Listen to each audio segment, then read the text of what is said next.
Imagine looking up at the night sky and seeing nothing, no stars, no galaxies, just black. That place exists, and it's big enough to swallow 10,000 Milky Ways. 1981, astronomer Robert Kirshner and his team are doing something boring, counting galaxies, mapping their distances region by region, routine work. Then they hit a patch of sky in the constellation Boötes, and the numbers stop making sense. Where there should be thousands of galaxies, there's almost nothing. Not a shadow, not a dust cloud blocking the view, just absence. They'd found a hole, a sphere of near perfect emptiness, 330 million light years across.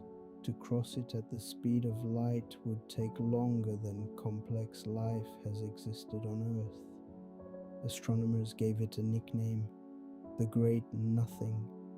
Here's what empty actually means. A region this size should hold around 2,000 galaxies, packed with stars, planets, light. The Boötes Void contains about 60 galaxies, scattered through a space so vast that each one is profoundly, permanently alone. Now imagine living in one of them. You evolve, you build telescopes, you point them at the sky, and you see nothing. No neighboring galaxies, no smudges of light to wonder about.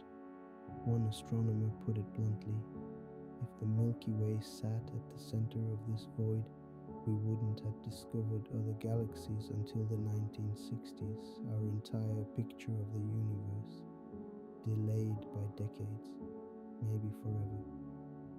Because here's the unsettling part.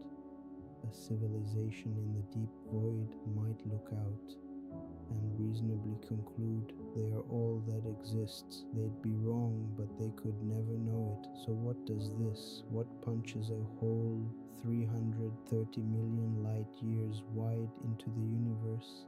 The honest answer, nothing punched it. The universe isn't smooth, it's a web. Galaxies gather along invisible filaments of dark matter, threads of light stretched across the dark, and between the threads, gaps, voids are normal, expected even, but Boötes is too big. The universe hasn't existed long enough for a void this size to simply grow. The math strains. The leading theory is stranger, smaller voids, merging, bubbles of emptiness, expanding, touching, combining, like soap foam, where the bubbles are nothing and the walls are everything we can see, and there's evidence. The 60 galaxies inside the void aren't scattered randomly, they line up, a faint tube-like pattern running through the darkness, possibly the ghost of an old boundary, the seam where two nothings became one. Zoom out far enough, and the universe stops looking like a sea of stars. It looks like foam, thin, glowing walls of galaxies wrapped around enormous pockets of dark, and most of the universe, and by volume, is the pockets.